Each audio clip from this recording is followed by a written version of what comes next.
Hi friend, welcome to my AKP tech channel. आज मैं आप लोगों के लिए ले आया हूँ कंप्यूटर के बेसिक फंडामेंटल के 30 क्वेश्चन यानी 30 क्वेश्चन। यस, कंप्यूटर के 30 क्वेश्चन मैं ऐसे लेके आया हूँ जो आप किसी भी कोर्स, कंप्यूटर का कोई भी कोर्स करते हो तो ये आपको पढ़ना ही पड़ेगा। अगर आप इन्हें नहीं पढ़ते हो तो जो आप कंप्यूटर में कुछ भी नहीं जानते हो। लाइक एग्जाम्पल जैसे मान लेते हैं हम कि स्टार्टिंग कर लेते हैं, कंप्यूटर का पिता किसे कहा जाता है, who is the father of computers.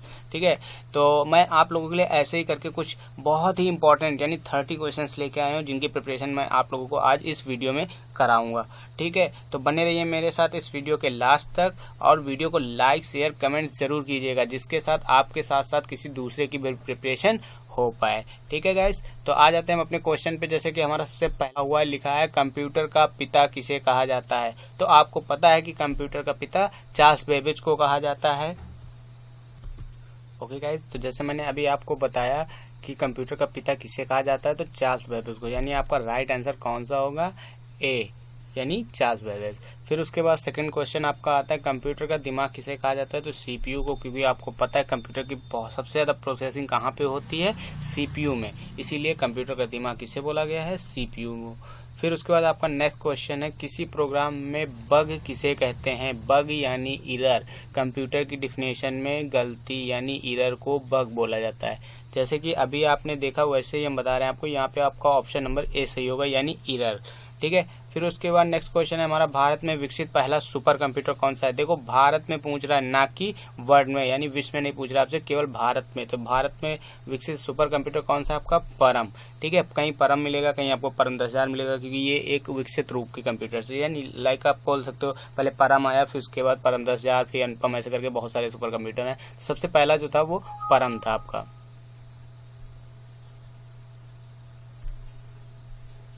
फिर उसके बाद हमारा नेक्स्ट क्वेश्चन है, ALU का फुल फॉर्म क्या होता है। ALU यानी अर्थमेटिक लॉजिक यूनिट, यानी हमारा ए नंबर ऑप्शन सही होगा। फिर उसके बाद लिखा हुआ, भारत में प्रथम कंप्यूटर है। भारत का प्रथम कंप्यूटर सिद्धार्थ। नेक्स्ट क्वेश्चन हमारा आता है, भारत में निर्मित प्रथम कंप्यूटर कौन सा है। अब देखो, सुपर कंप्यूटर की बात नहीं कर रहा है, केवल कंप्यूटर की बात कर रहा है, यानी भारत में निर्मित प्रथम कंप्यूटर कौन सा है, तो सिद्धार्थ, यानी हमारा ए नंबर ऑप्शन सही है। फिर उसके बाद लिखा हुआ, रैम का फुल फॉर्म होता है। तो रैम का फुल फॉर्म होता है रैंडम एक्सेस मेमोरी। ये क्या करता है कि आपके जो भी एप्लीकेशंस होते हैं कंप्यूटर में उनको रन कराने का काम करता है। ठीक है, तो ये हो गया हमारा रैम, इसमें ए नंबर ऑप्शन आपका सही होगा। ओके गाइस, तो हमारा नेक्स्ट क्वेश्चन जो है वो पूछा गया है, अनुपम क्या है। नेम है, डिवाइस है, सुपर कंप्यूटर है, कंपनी नेम है। अभी इसके जस्ट ऊपर मैंने क्वेश्चन बताया था, उसमें मैंने थोड़ा सा हिंट दिया था। अगर आप बहुत ध्यान से पढ़ रहे होंगे तो मेरे इस क्वेश्चन का आंसर आप बड़े इजी तरीके से दे सकते हैं, क्योंकि अभी मैंने इसका नाम भी लिया था। अनुपम क्या है, तो हमारा अनुपम एक क्या है, सुपर कंप्यूटर, इसलिए हमारा इसमें ऑप्शन नंबर सी सही होगा। फिर उसके बाद लिखा हुआ है, CPU का फुल फॉर्म। तो CPU का full form central processing unit, यानी आपका ए नंबर ऑप्शन सही होगा। फिर उसके बाद लिखा हुआ है, IC का पूरा नाम क्या है। IC का पूरा नाम यानी IC इंटीग्रेटेड सर्किट, तो ये आपका ए नंबर ऑप्शन सही होगा। गाइस, IC का विकास किस पीढ़ी में हुआ था। तो आपका फर्स्ट ऑप्शन है first generation, second generation, third generation, none of this.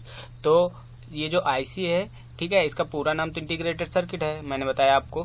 फिर उसके बाद इसका विकास हुआ था आपका थर्ड जनरेशन में, यानी आपका IC जो आया था थर्ड जनरेशन में आया था, यानी तीसरी पीढ़ी में आपका आया था, कंप्यूटर की तीसरी पीढ़ी में, तीसरी जनरेशन यानी थर्ड जनरेशन में आपका।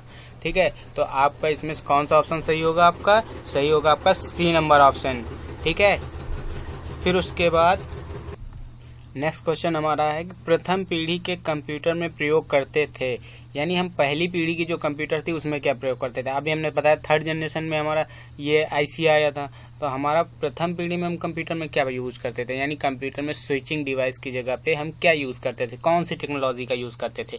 तो इसमें से हमारा सही होगा कौन सा, बी नंबर ऑप्शन, यानी वैक्यूम ट्यूब। प्रथम पीढ़ी में कंप्यूटर में स्विचिंग डिवाइस की जगह पे हम यूज़ करते थे वैक्यूम ट्यूब का।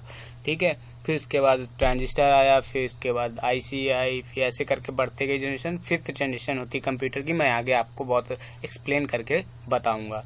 फिर उसके बाद लिखा हुआ है, नेक्स्ट क्वेश्चन हमारा, इनमें से कौन सा MS ऑफिस का पैकेज प्रोग्राम नहीं है। तो पहला हो गया Word, Excel, PowerPoint and WordPad. आपको पता है कि MS वर्ड यानी माइक्रोसॉफ्ट वर्ड, MS एक्सेल यानी Microsoft Excel, MS PowerPoint यानी आपका पावर पॉइंट है माइक्रोसॉफ्ट पावर पॉइंट, लेकिन वर्ड पैड आपका MS के पैकेज में नहीं आता है। ठीक है, तो ये हमारा राइट आंसर कौन सा होगा, डी नंबर ऑप्शन। फिर लिखा हुआ है कंप्यूटर कौन सी भाषा समझता है। तो आपको पता है कि कंप्यूटर हमारा एक मशीन है, इसीलिए इसमें हमारा कौन सी ऑप्शन सही होगा, डी नंबर यानी मशीनी लैंग्वेज। नेक्स्ट क्वेश्चन हमारा है गैस, लिखा हुआ है कंप्यूटर क्षेत्र में महान क्रांति कब आई। तो आपका इसमें ऑप्शन नंबर ए सही होगा यानी 1960। क्यों, क्योंकि 1960 में कंप्यूटर का बहुत तेजी से विकास हुआ था। फिर उसके बाद लिखा हुआ है नेक्स्ट क्वेश्चन है आपको 1 KB में कितने बाइट होते हैं, यानी 1 KB में कितने बाइट होते हैं। तो आपका इसमें से बी नंबर ऑप्शन सही होगा यानी 1024 बाइट्स। फिर उसके बाद नेक्स्ट क्वेश्चन है आपका निम्नलिखित में से आउटपुट डिवाइस है, यानी MCR, OCR, MICR, प्रोजेक्टर। तो आपको पता है कि आपका जो आउटपुट डिवाइस है वो कौन सा है, प्रोजेक्टर। क्यों, प्रोजेक्टर आपको फ्लैश के जरिए रिजल्ट बाहर देता है, और जो डिवाइस हमें रिजल्ट बाहर दे वो हमारी आउटपुट होती है। ठीक है, बाकी ये जो तीनों हैं ये हमारी इनपुट डिवाइस होती हैं। फिर उसके बाद हम बात करते हैं कंप्यूटर में शब्द की इकाई की माप की जाती है, यानी किलोमीटर में मापी जाती है या किलोग्राम में मापी जाती है या किलोबाइट्स में नापी जाती है, नन ऑफ दीज। तो अभी मैंने ऊपर आपको बताया कि कंप्यूटर की इकाई कौन सी होती हैं, ठीक है, KB, MB, GB। तो इसमें से हमारा किलोबाइट जो है वो राइट आंसर है यानी सी नंबर ऑप्शन। फिर लिखा हुआ है संसार का पहला गणक है। तो संसार का पहला गणक यानी अबेकस। क्यों, क्योंकि अबेकस के द्वारा ही सबसे पहले गणना की गई थी, इसी का सबसे पहले आविष्कार किया गया था। नेक्स्ट क्वेश्चन है आपका, लिखा हुआ है निम्न में से कौन सा हार्डवेयर है, MICR, BCR, OCR, all of this. यानी इसमें से आपका हार्डवेयर डिवाइस पूछ रहा है कि हार्डवेयर डिवाइस कौन सी है। तो लिखा हुआ है MICR यानी magnetic ink character reader, BCR यानी बारकोड रीडर, एंड OCR यानी ऑप्टिकल कैरेक्टर रीडर। ये सारी तीनों क्या हैं, डिवाइसेस हैं, यानी ये तीनों को हम छू सकते हैं, रिपेयर कर सकते हैं ज़रूरत पड़ने पर। तो ये हमारी क्या है, हार्डवेयर हैं। ठीक है, यानी आपका ऑप्शन नंबर कौन सा सही होगा, डी नंबर यानी ऑल ऑफ दीज। फिर उसके बाद आपका नेक्स्ट क्वेश्चन जो आता है लिखा हुआ है हाइब्रिड कंप्यूटर में प्रयुक्त होता है एनालॉग कंप्यूटर या फिर डिजिटल कंप्यूटर या दोनों या फिर इनमें से कोई नहीं। तो आपका सी नंबर ऑप्शन सही होगा। क्यों, क्योंकि ये दोनों ही यूज होते हैं हाइब्रिड कंप्यूटर में।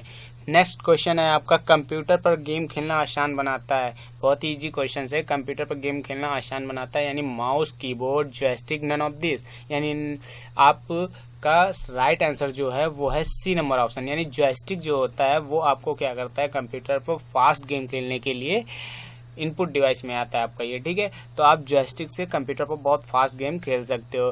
ठीक है, यानी ज़्यादातर आपने देखा मॉल में बच्चे रेसिंग गेम्स जो खेलते हैं, बाइक्स, ठीक है, गियर टाइप में जो लगे हुए थे वही आपका जॉयस्टिक डिवाइस होता है। फिर उसके बाद बात करते हैं हम इसमें लिखा हूँ नेक्स्ट क्वेश्चन हमारा है किसका प्रयोग वस्तुनिष्ठ परीक्षा में उत्तर को जांचने में किया जाता है। तो राइट इसका आंसर जो है वो मैं आपको बता देता हूँ, OMR होता है।